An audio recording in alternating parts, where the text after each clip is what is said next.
कराही गोबारा काला कोबारा देखनी माई और चाके तो बेली के रोटी गोड़े पकाए बेला नवा धोरेलू ये ननद बेली के रोटी गोड़े पकाए बेला नवा धोरेलू। राजा बोतल में भर के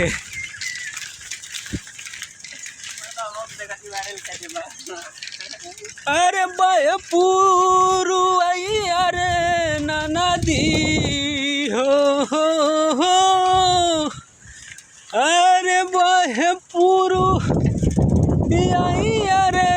नाना दी पवनवा